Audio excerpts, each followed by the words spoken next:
एक समय की बात है। भारतीय धर्म के प्रमुख देवता भगवान शिव एक गांव में अपने भक्तों के बीच विराजमान थे। उनकी विशाल आंखों में संपूर्ण ब्रह्मांड की विराट सृष्टि छुपी हुई थी।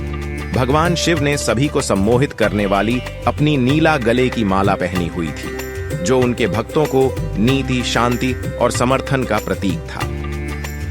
गांव में एक युवक नामक राजू रहता था, जो भगवान शिव के बहुत बड़े भक्त थे। राजू ने अपनी सारी जिंदगी भगवान शिव की पूजा और सेवा में गुजारी थी। उसका दिल साफ था और उसमें भगवान के प्रति अद्वितीय भक्ति की भावना बसी रहती थी। एक दिन राजू ने देखा कि गांव के बाहर एक वृद्ध आदमी बेहद थका हुआ रुका हुआ था। उसने देखा कि वह वृद्ध आदमी भगवान शिव की पूजा के लिए गांव आया हुआ था। राजू ने वृद्ध आदमी से कहा, आप क्यों इतनी दूर से आए हैं? यहाँ आपको भगवान शिव की पूजा के लिए सभी सामग्री उपलब्ध है। वृद्ध आदमी मुस्कुराया और बोला, बेटा, मैं बहुत दूर से आया हूँ क्योंकि मेरे गांव में भगवान शिव की मूर्ति नहीं है। मैंने सुना है कि यहाँ की मूर्ति पर विशेष आस्था है और यह भगवान की असली मूर्ति है। राजू ने उसे अपने साथ ले जाने का निमंत्रण दिया और उसे अपने घर पर ले गया। वहां राजू ने उसे भगवान शिव की पूजा के लिए सब कुछ व्यवस्थित किया। वृद्ध आदमी ने भगवान शिव की मूर्ति के सामने अपना मन खोलकर पूजा की और भगवान से अपनी मनोकामनाएं मांगी।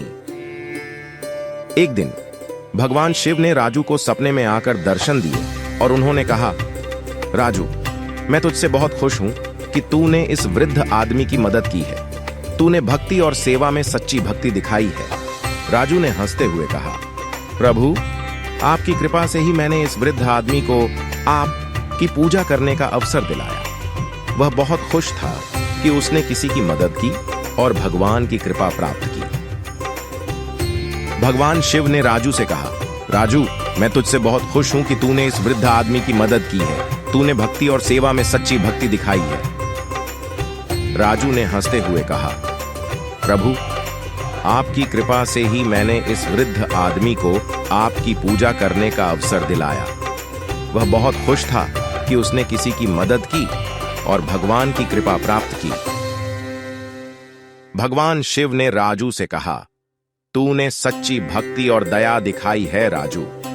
मैं तुझे एक वरदान देना चाहता हूं। तू मुझे प्रतिवर्ष एक बार केवल भिक्षा में प्राप्त होने वाले सारे धन को दे देगा और सच्चे दिल से भिक्षा में देने वाले को अपना भक्त मानेगा।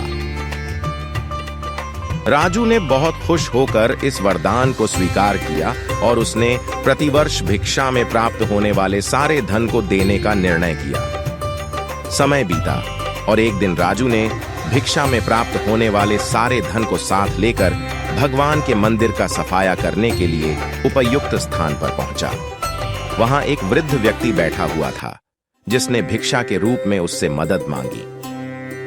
राजू ने उस वृद्ध व्यक्ति को पहचाना और उसके दिल में भगवान शिव के प्रति अद्वितीय भक्ति की भावना देखी।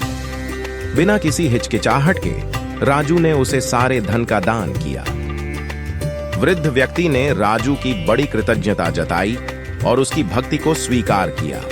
इसके बाद राजू ने भगवान के मंदिर का सफाया करना शुरू किया और वहां एक नया स्थान स्थापित किया, जहां लोग भगवान की पूजा कर सकते थे।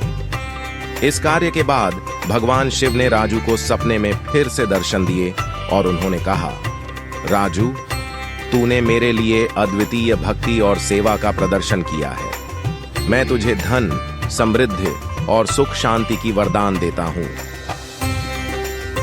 राजू ने भगवान की कृपा से सभी धन, समृद्धि और सुख शांति का आनंद लिया और उसने समझा कि भगवान की सच्ची भक्ति और सेवा में ही असली सुख है। इस कहानी से हमें यह सीखने को मिलता है कि भगवान की पूजा का सच्चा मतलब उसके भक्ति में होता है।